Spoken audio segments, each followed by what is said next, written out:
வணக்கம். நம்ம காமராஜர் வழி காட்டிய இலவச கல்விய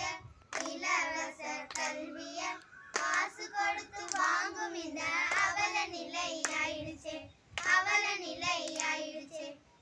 தெரிவு இல்லா நம்ம கருப்பு காந்தி அவரே ஏடிலா கல்வி இங்க ஏளனமாயாயிடுச்சு.